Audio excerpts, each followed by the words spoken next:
Hello, and welcome to Nomadic Diaries, the re-entry series. I'm Doreen Cumberford, the host. And I'm Linda Mueller, the co-host. Hi, this is Linda Mueller, and I'm here with Repatriation Diaries, Doreen Cumberford. Maybe I should say I'm her co-host. She's here with us as well. Hi, everybody. And we are thrilled to welcome Joel David Bond as our guest today. Hi, Joel. Thanks for coming. Hi, thanks so much for having me. This is such great fun to be back and see Doreen again and to meet you here. Great. Well, thank you. Let me introduce you to our listeners quickly, and then we'll jump right into our discussion. So Joel is a born explorer. He's spent over 2 decades living and working around the world, from farm work in Italian vineyards to jet setting as a London-based flight attendant. His recent work in Iraqi Kurdistan built bridges between some of the region's most elite students and the locally marginalized refugee community through service learning.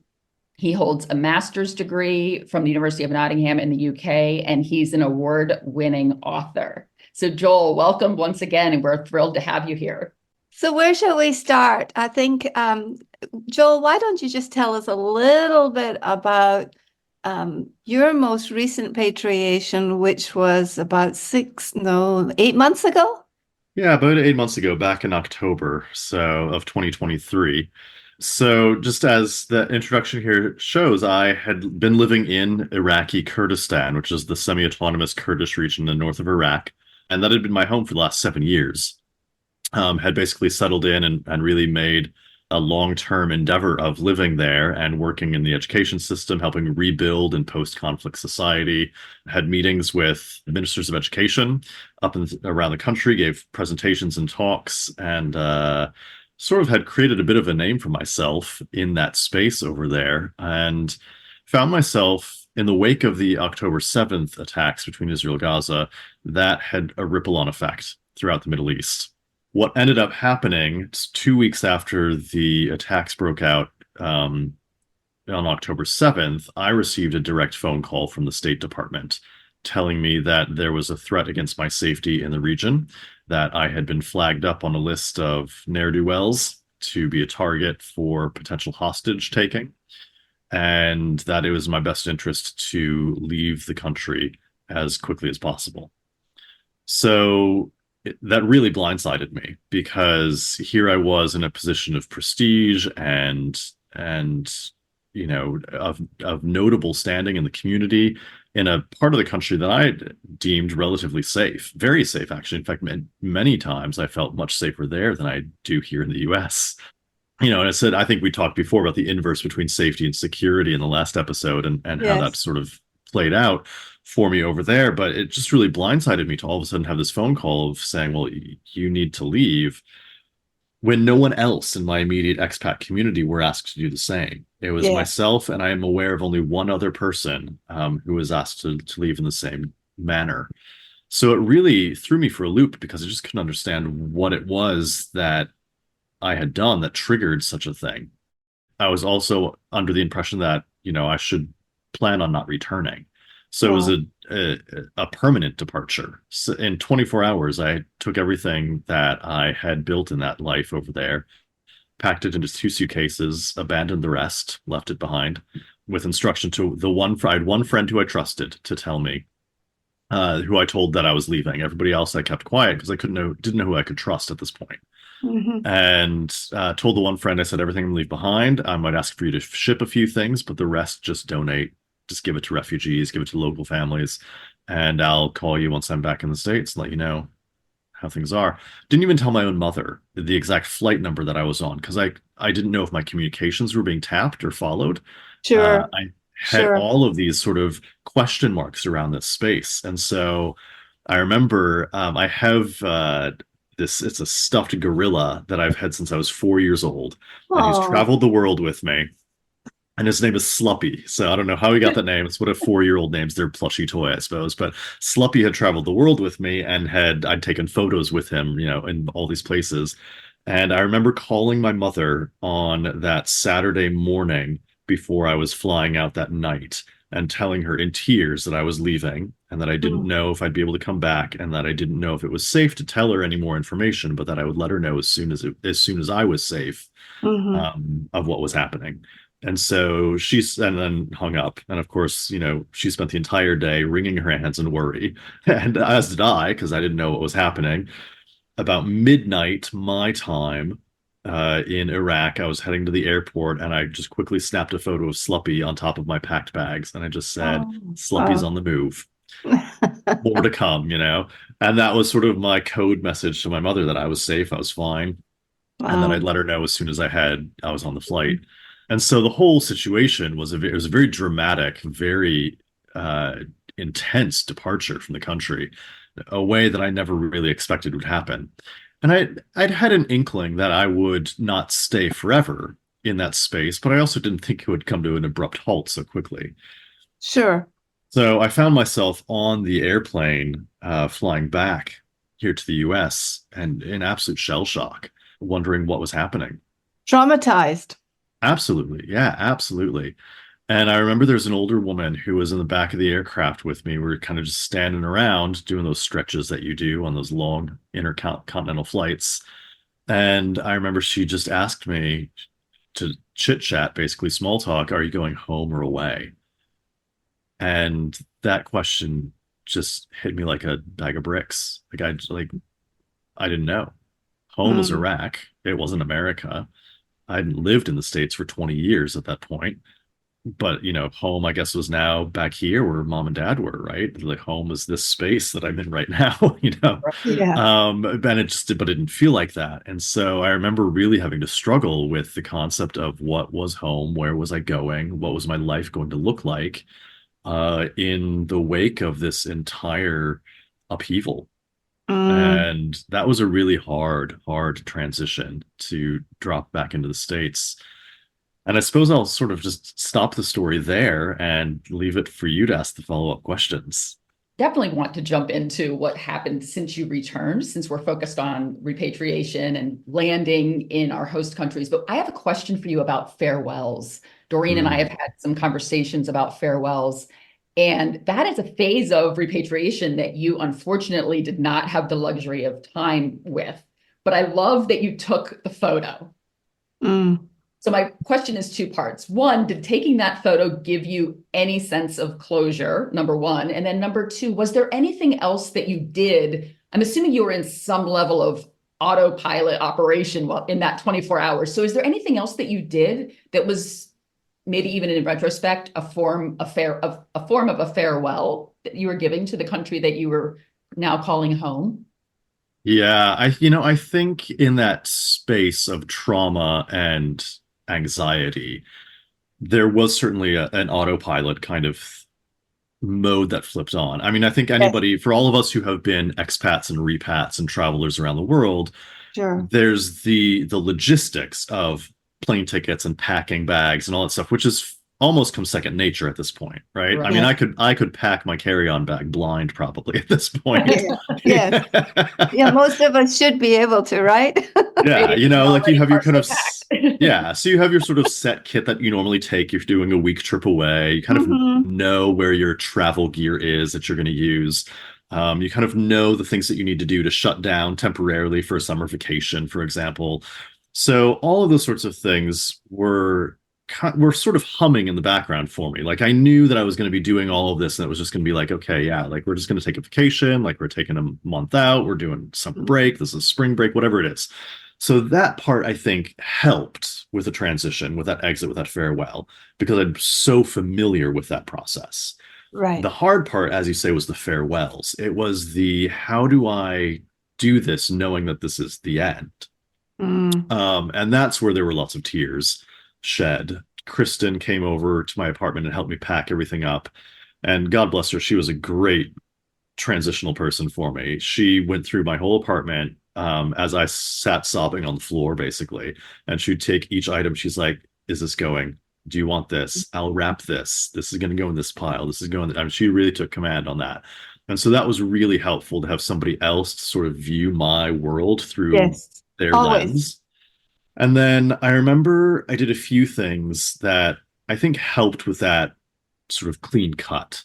The first thing that I did is I remember taking a photo in my apartment as I walked out, like a Mm, last photo in my apartment of like, and mm, walking through each room and sort of almost sort of Marie Kondo kind of like, thank you for the joy that you've given me. Like I just had this like, I went through each space in the room, just said goodbye to my living room, goodbye to my bedroom, goodbye to my kitchen, goodbye to the front hall, goodbye to the front door. good And job. yeah, Using one of um, Doreen's tools and rituals. yeah, it was just one of those things where I just felt I kind of needed to at least say goodbye to that space. Even if I couldn't Yes, say goodbye to the people that were in yes. my life, that space was so instrumental. It hosted all those people. And so if I could say goodbye to Mm, that space, then that at least was something. The other thing that I did, and this was partly sort of James Bond spy movie, partly, I guess, goodbye, is because I didn't know at the time how much I was being tracked or followed. And so I turned off all of my location tracking services on my phone. And I also shaved off my beard mm, and went incognito to the airport because I didn't know how much I needed to yes, basically disappear, go off grid. yeah, In retrospect, that was probably a little overreactive, but I don't know. I mean, to this day, I really don't know how much precaution needed to take, but I'm glad I did because I think that shaving off of my beard, which is also so much of my identity, was a bit of a physical transformation that said, okay, this yes, is now entering a new space. Like this is a yes. new identity and a new space. So I'm no longer the bearded Joel that's been in Iraq all this time. Mm, I'm going somewhere else and starting a new season, mhm. starting a fresh, clean slate. So that helped, I think. And then just the goodbye at the airport. Kristen and one of her friends drove me to the airport. I was able to say goodbye, sort of at the airport in that space. The rest of it had to come distance, social media, text messages, WhatsApp, whatever, because I couldn't tell anybody that I was gone until I was safely landed back here in the States. And even then, I wasn't sure what reasoning I could give. Yes. And so it wasn't until really several weeks later when I was able to really close down and sort of publish those reasons for why I had left, was I then able to bring some closure to some of those friendships online at least. And I think to this day, that still is probably part of the heartache is knowing that all of those relationships that I formed there, I'm really not able to see again. It's because I can't go back to even visit at this point in my life. And if I Sure. do want to reconnect with these people, we have to Not now. coordinate. Mm, Can we meet in Istanbul in 6 months' yes, time? I mean, there's not a spontaneity to this. It's a very, you have to yes. really schedule this out if I want to, and if these people are even able to travel and meet me someplace. So there is very much of a several relationships. It was almost a moratorium just right away. Just, there's no point. There's nothing more we can do. It's the end.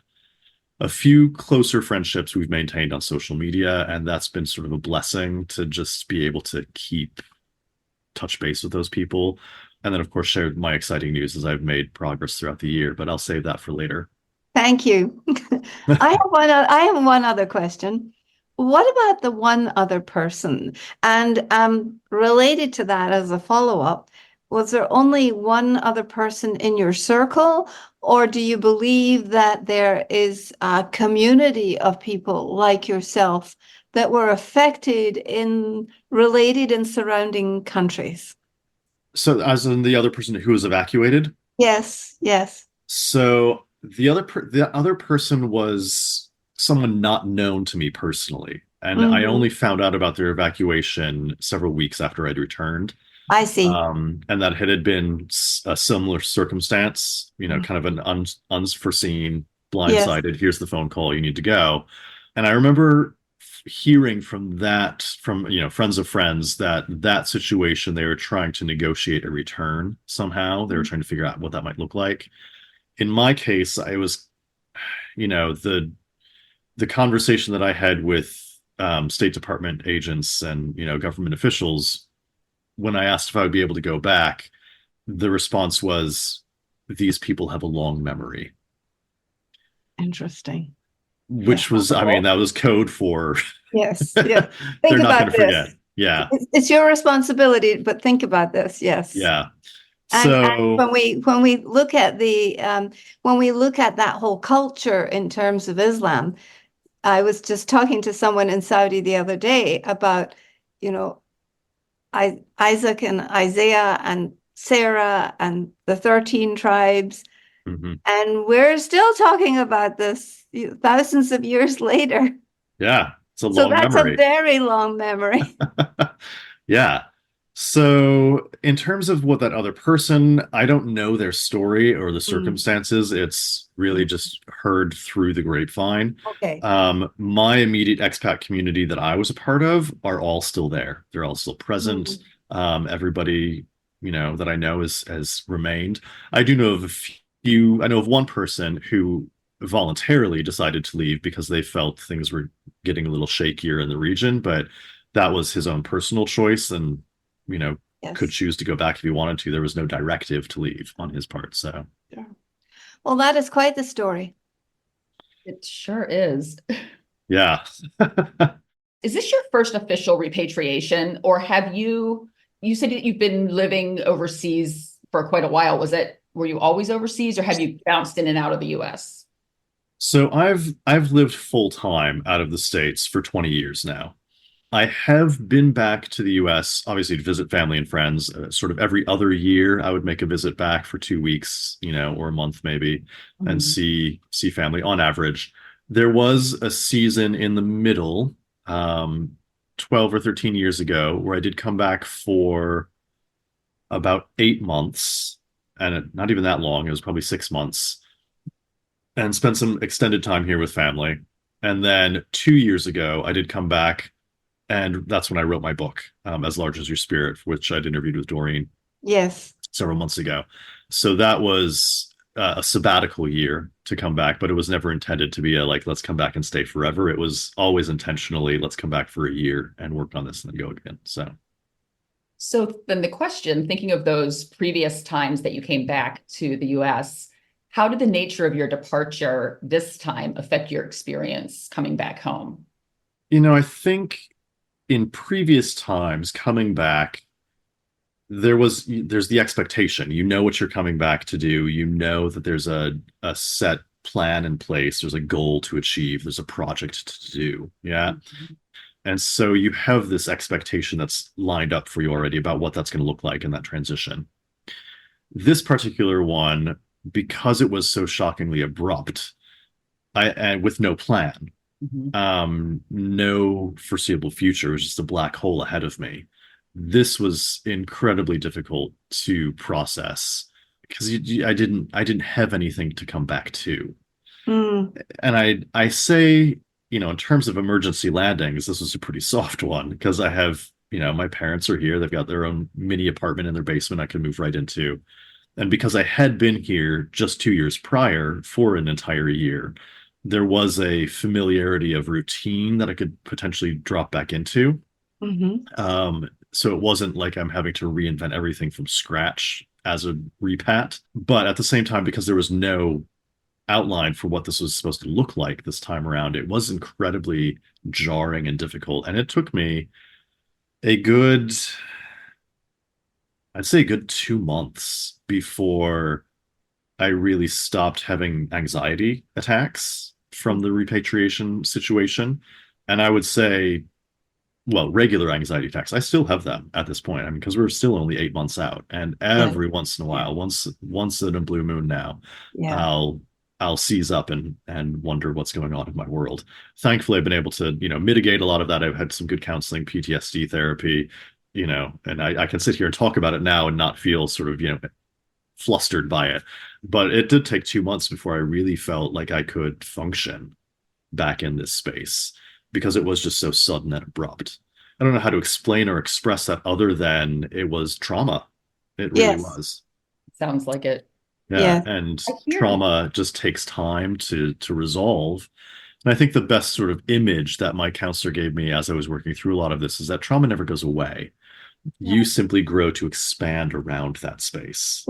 Oh, And that's a beautiful. so that's what I have sort of found is that traumatic experience is still there. I will always remember this Yes. experience, Oh, yes. but it will no longer touch the sides as sharply as Mm, it does, because mm, I've grown to expand around it. I hear gratitude for the previous experience and in this time of trauma and utter distress, then you still seem to have this feeling of gratitude. It's what's coming across. You know,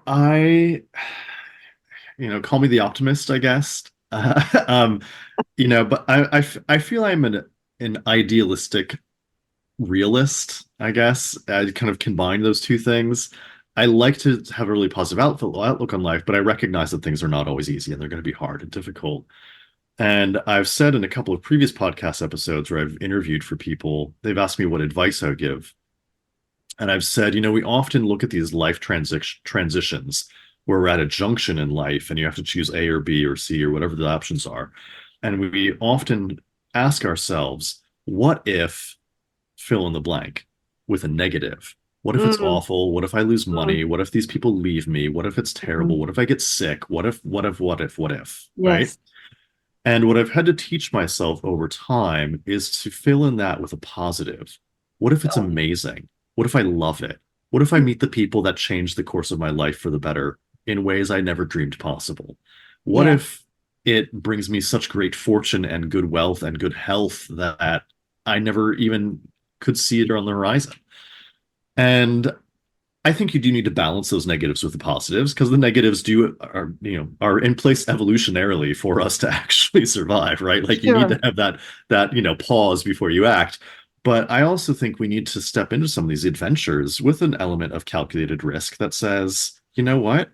If I'm willing to trust as a starting point, in aggregate over my lifetime, it's going to pay off way bigger dividends than erring on the side of caution. Like if I'm willing to step out in faith and trust on a regular basis, that will routinely pay back in ways and experiences and a richness of my life that will never pay off if I'm always going to be sitting cautiously and not taking a risk. So I think the gratitude that you're hearing is that other end of the spectrum of what if this is great? What if this season of my life alters my course in ways that create such great beauty and growth that would never have been possible if I had stayed in Iraq all this time? And yes, it's sad. Yes, I still tear up and I think, oh my gosh, my life could have been so much easier if I just stayed and if I didn't have to leave and if I hadn't have said X, Y, or Z or whatever it is. But this is where my life is now, and it's taking me in new directions, and I've got to be grateful for that. It's really powerful and something that I hope our listeners are capturing here, because I think that's something that people, even in less traumatic circumstances than you, really need to embrace that could benefit their repatriation period. Yeah, I mean, it's the balance of risk versus that conservation, effort. Do I preserve what I have or do I take a risk? And I think it's that balance of that we all need to have. And I think too often we sit in the shadows, cowering in fear, when we do need to actually step out and take a risk now and again. Joel, it seems to me that you have trained yourself in this mindset, though. I mean, a mindset like this doesn't just land on someone like a butterfly and we embrace it, does it? This is mental health training through experience, through exposures to several cultures, through cross-cultural communication and skills and talents that you've built. Wouldn't you agree? Yes, I would have to agree with you on that, Doreen. I mean, I think on a level, I sit here and I talk about my own situation, my own life, and it's like, oh, this is normal, right? This is the way things should be. Yeah. And every once in a while, I have to stop and listen back into my own voice in my head and be like, wait a minute. Yeah. The world doesn't operate like this all the time. This is really not normal for 90% of people in the world. Yeah. This is an extraordinary situation that you had previously had experience that helped you meet it and helped you not go under for a much longer time. And I think the truth of it is, when I talk about these sorts of things and it feels so blasé and casual, it's because we normalize our own experiences, right? We do. Your everyday life is your normal. Yes. And you project that normal to everyone around you. And you presume your social circle and your contacts are all in that same world of normal that you are. And I think that's part of the difficulty in repatriation, is that you are removed from what was your normal and now have to create a new normal. Exactly. And I think that's part of what's made it so dramatic in this time is I didn't have that transitional period to consider what that new normal would even look like. And so part of that, I think, is what brings out some of these life lessons that I can just spout so casually here, is because I've had to sort of quickly do that hard work of introspection Sure. on that rebound. But also, as you said, it's been developed and grown over years of experience of being Mm. thrown into Mhm. increasingly more challenging environments and having to learn how to adapt and grow into those spaces. Does that mean that, do you think it would be a valuable exercise for people who are repatriating, whether it's suddenly and under pressure, or whether it's a planned repatriation Mhm. months ahead? Do you think that there's value in going through the lifestyle that you have been living and digging up all the golden nuggets that you can, like in acres of diamonds? Is there value in looking back at the skills and the hidden superpowers that we grow when we're living overseas? Or is that just an airy fairy idea? Oh, no. I think 100%, regardless of who you are, where you are in the world, your situation, whether you're an expat or repat or just a normal everyday, you're never left your hometown kind of person, I Hmm. think taking the time to reflect on who you are Yeah. is such a valuable experience. For me, that's taken several different avenues and paths. For me, one of them is journaling. And I know people on all the self-help channels always talk about, journaling or bullet journals or whatever the latest is. I mean, that's one way to introspect and to review Uh-huh. your own status in life. And I think even if you never go back and read those, what you're doing is you're processing through your own thoughts. And so that is one avenue that's really helped for me. Now, I often go back and reread my journals because those then influence my writing, which I then go out and try and publish and put forth on my website through my blogs. And so that's another way to sort of rehash and rethink about who you are and what that looks like. And then, things like practicing gratitude or meditation or, thankfulness journals or having, just even one close confidant that you meet with regularly to talk about, here's how I feel about things right now. All of those are different ways, I think, that help us introspect, that hold the mirror up to our own lives and help us understand who we are. And I think externalizing those thoughts and allowing other people to become the midwife to your own beliefs is what helps you grow like that. I think it doesn't matter whether your listeners are at this point expats or repats. Every human being, I think, part of what we're designed to do is grow, and that requires that introspection, that reflection from time to time. And so, whatever avenue that looks like, by all means, do it, take it, and do it with some degree of regularity. Well, that's quite quotable, isn't it? Sorry, Linda. Go ahead. This other people become the midwife of your own beliefs. Years ago, I mean 20 years ago, I remember I had a university professor or a lecturer who intimated something along those lines, and it's resonated with me all this time as just kind of a catchphrase that I have adopted and internalized. And so I have to give a shout out to whoever professor that was from 25 years ago. But yeah, the idea that other people help us give birth to who we are. We aren't built in isolation. It's the concept of the South African concept of Ubuntu. You are because, I am because you are. It's that same idea. So,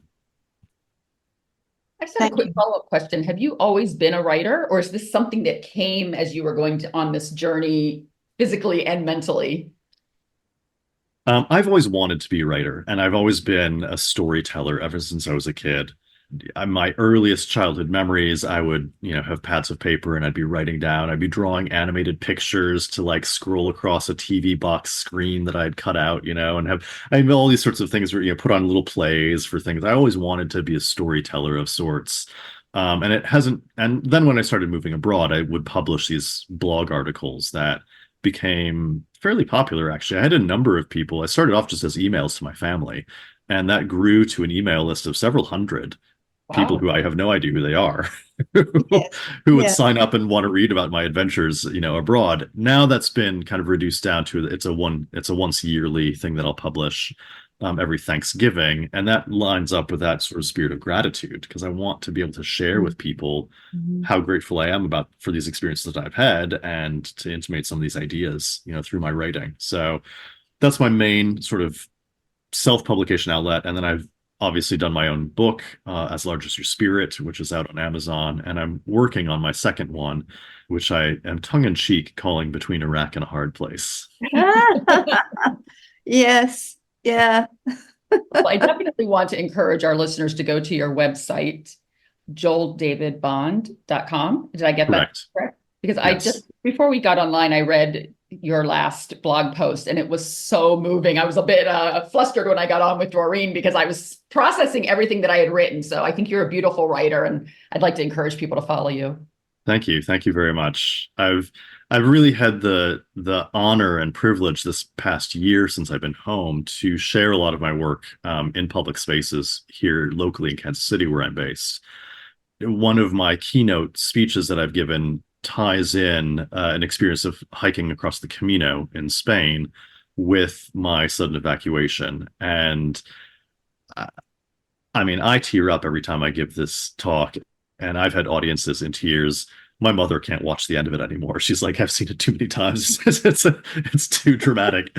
But I think being able to share a good story, we relate through story. We are storytelling narrative beings. We love a good story. We love to hear about the drama and how it resolves. By nature, we kind of love to gossip. That's kind of how we're built and wired as human beings. And I think, knowing how to structure a good story is a skill that I've had to learn, and one that I'm really grateful to have developed over time. And I love to be able to share that with people and have them feel some of those same feelings with me. We believe that the subject of repatriation or of coming home is more valuable now than it used to be in many ways, in terms of the changes in travel habits, in the number of people who are leaving the United States on a year or 2 or 3 abroad on adventuring. There's more adventurers and there's more nomads. There are more remote workers than there has ever become before. And so I'm wondering, what is your advice to someone who is in the space of talking about coming home? And do you think there are trends? I mean, obviously we had a trend a little similar to yours, which was during COVID, when so many people had to go home. Yeah. I think that more people have left to go back now. And so I'm just curious if you see any trends. Have you talked to anyone else in the space? I really haven't talked to too many people who have repatriated. That hasn't really been part of my immediate circle here in Kansas City, or the networks that I've been a part of. I did have the chance to talk with one woman just maybe a month or two ago, probably 2 months back. And she works with missionary children who grew up overseas and repatriate to go to university. Yes. And they had never lived in the US, had grown up, and born abroad, lived, and now they're having to move back into the space. And I remember having a conversation with her and having the opportunity to express some of my own feelings and hear her response to how that mirrored some of that with these third culture kids that were coming back. And that was an enlightening conversation. But that's really the only space that I've really had a chance to talk about repatriation with someone who is familiar with the concept. Unfortunately, my immediate circles and friendship circles that are here are all, they're at best temporary travelers abroad, but not anybody who's lived permanently and decided to repatriate. So sure, we're just always trying to find people who are just like us. So I know, right? You want to try and find your tribe. I want to try and find our tribe. And I don't know if there's an Internations in Kansas City, but you might find a few global-hearted souls there if you're in Kansas City. I'm imagining there's a pretty big circle there. Yeah, so I have hooked in with a couple of organizations. The International Relations Council here in Kansas City, they have a lot of very internationally minded people, obviously, and I've had conversations with them. A number of people within my parents' church are all very missions minded, and so I've talked Uh-huh. to people who are missionaries who'd lived abroad. But there's differences in ideology, differences in approach, differences in Sure, just the uniqueness of everyone's story and their reasoning for being sure. abroad and reasoning for coming home. And so it's been of limited value, I found, to talk about repatriation with these groups because it was all very unique and individual, the reasonings why. Mm, So I don't know that I could really find a trend based on my immediate circumstances. But I think if I were to sort of conjecture and throw a big picture out there, I think repatriation for a lot of people comes at at a bit of a crisis moment, whether it is a crisis of you need to leave right now, or maybe failing health of parents back here, mm, or personal mhm. health abroad. It doesn't, the Yes, healthcare just doesn't hold up to yes. the standards they need, or financial limitations. I think whatever it is, there's something I've found that once you're an expat, you love to stay an expat for as long as you possibly can. There's very few people I know who move abroad saying, "Oh, this is just going to be a 1 year thing, and I don't want to do it again." I agree. And so I think the things that throw us back to our home cultures tend to be the things that are major life transitions that require our attention in a physical space that we aren't able to do remotely. And so that often involves relationships with other people, health situations, finances, politics, whatever it might be. My conjecture would be that everybody who repats is going to be largely due to an event like that. Yes, I would agree with that. Unless you are cycling through as a missionary, a diplomat, or corporate personnel, because there can be a Yes. lot of cycling through at that stage. I'd also like to add that in the city that I am domiciled in, not where I'm currently sitting, but in San Miguel, we have a very large population of elderly expats. Hmm. And this word and this topic is a dirty subject that we don't talk about. No one wants to hear about. They ask me what I talk about, and I tell them, and it's like, no, I want to talk to you because there's no planning, there's no forethought, Yeah. there's no intention, and Mm. it's very interesting. It's a great place to be allowed. It's kind of like being in an experimental lab or something. Yeah. Yeah, I think that's really interesting. You talk that there's no plan or intention, for repatriation. We're going to be abroad and we don't want to hear it, la, la, la, la, close your Yes, ears to the story. And I feel like in some ways that's very similar to how we feel about death. yes, it We is. think about, we Yeah, think about death fleetingly. We don't want to talk about our own death, our own demise. And yet, it's often really helpful if you can sit down with loved ones and talk about this is what I would wish. This is what I would hope. Here's yeah. my will. This is my, you know, the legal documents. Here's who you would call. What's the Mhm, contingency plan? I've done that with my own parents here who are aging and they mhm. have their whole plan in place. And periodically we'll revisit that and say, okay, is this Yeah. still what you want? Is this still where I find the information? Mm. And you rehearse some of that, almost like you would rehearse, a first aid routine, almost how you rehearse packing your bag to leave for vacation. It becomes a little bit second nature and rote. And I think it's healthy on a level to really address those sorts of things. Because repatriation back to the States is in many ways a death of a life you once knew. It Definitely. is. And if you are able to prepare for that by talking about it, by having your documents in line, by knowing what that might look like, even if it changes en route, because no one ever, knows how they're going to die remote, precisely, with such, down to the minute detail, Right. but you can have a picture in place for what that might look like and how you might work with certain situations or circumstances. And I think doing so would help repatriation, that process be so much easier for people. We would agree. Yeah. For sure. Is there anything Yeah. else that you would add to that? Because what I hear from you is that mentally, even though it was difficult, you're very self-aware, what I'm picking up. And so that's probably helped you get through this traumatic repatriation. You obviously had a place to land, and you've kept your relationships strong back home, and that's part of it. So you've got the support system, you've got the mental strength, and then you have the physical home to go to. Is there anything else that you've done consciously or subconsciously in retrospect that's made repatriation, eventual repatriation for any length of time easier for you? Or you would hope it would make it easier?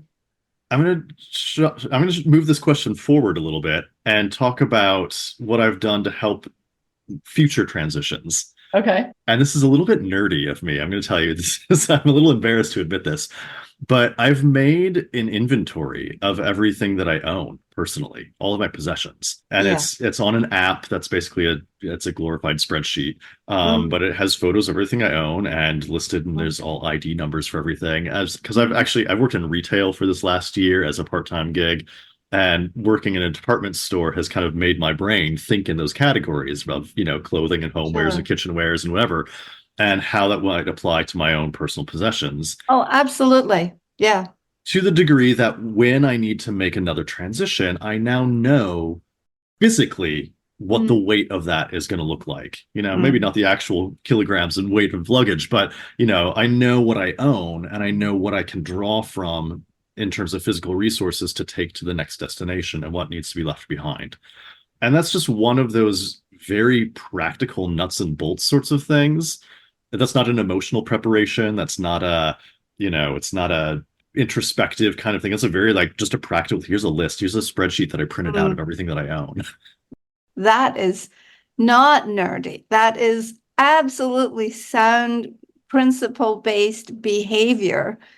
Yeah. In transition. So congratulations. And I think that, it just helps with those logistics so that you have that bandwidth, that mental bandwidth to focus on the emotional transition. Because if, in this particular circumstance, having to leave Iraq so immediately, I didn't know really what I had and what I needed. And so I'm having to focus my energy. And I was very grateful for Kristen, who was sit there and literally just say, here's this object, do you want this? Here's this object, do you want this?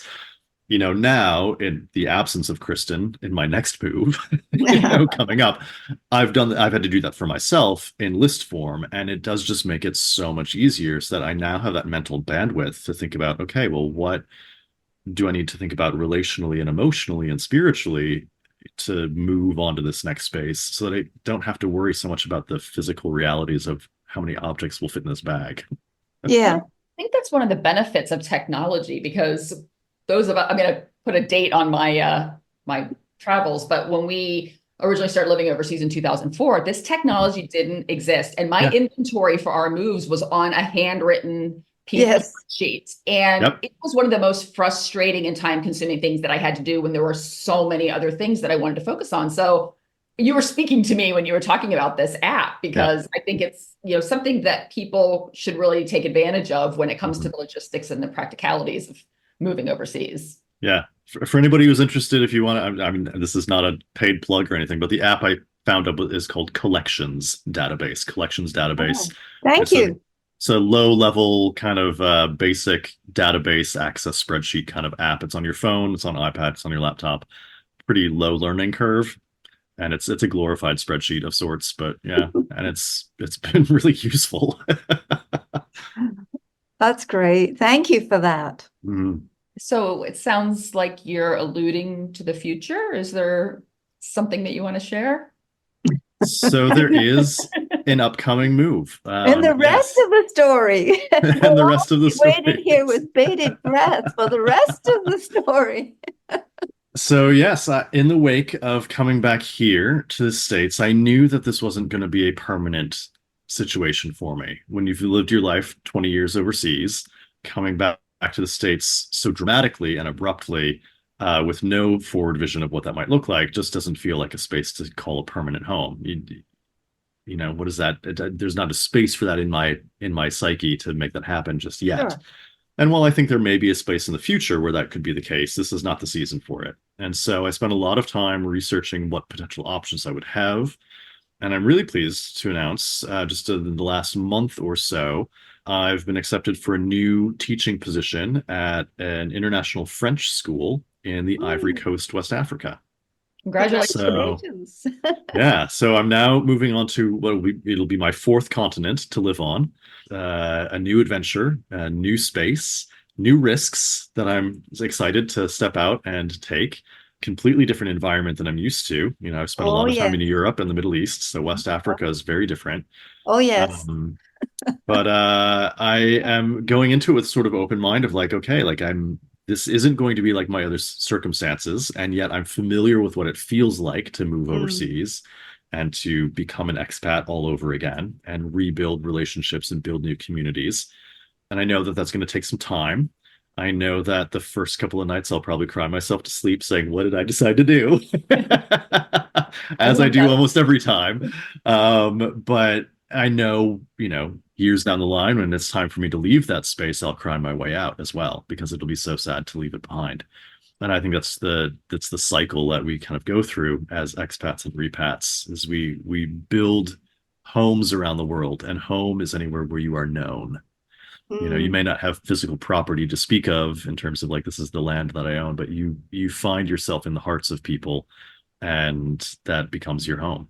And so for that, I'm really grateful that I have homes in multiple places around the world that I have the opportunity to connect with, at least virtually, and hopefully visit again in the future. And I'm looking forward to creating a new space in West Africa to call home for a while. Oh, well, congratulations. I'm thrilled. What are you going to be teaching and what grades are you teaching?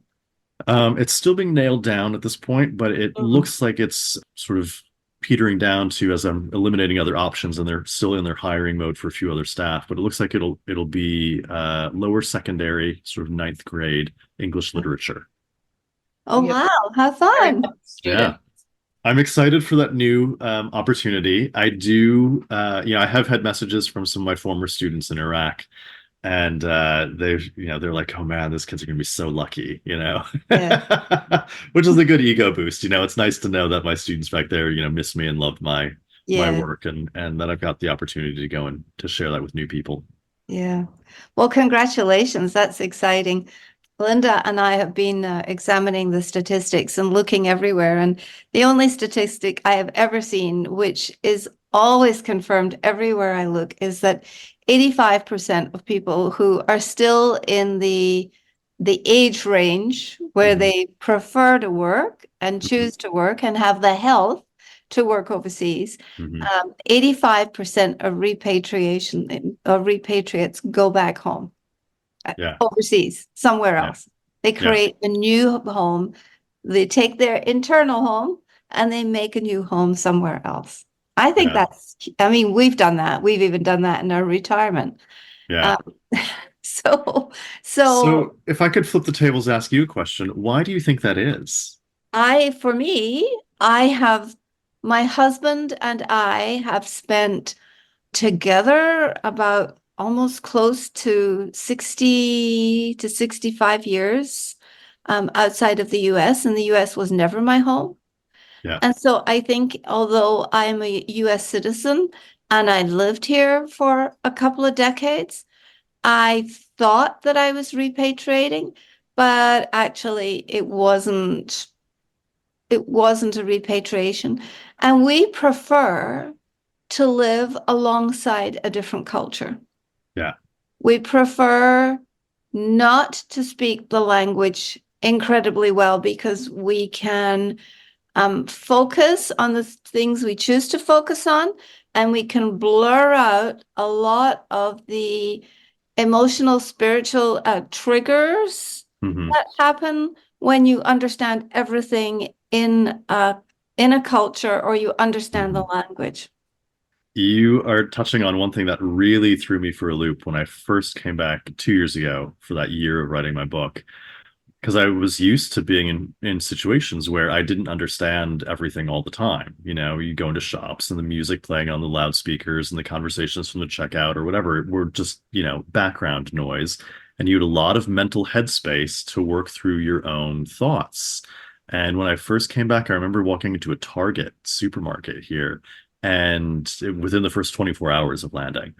And I remember being Yes. overwhelmed by Yes. hearing every person's conversation and what they were talking about and the music that they were listening to and the, prescription drugs these people bought ahead of me in the line and the cat who was, didn't like the cat litter that they'd bought from these people in the next aisle over. And all of a sudden I was like, oh my goodness, like I can't, You can't like filter it out. it's radio noise and it's Yes. confusing.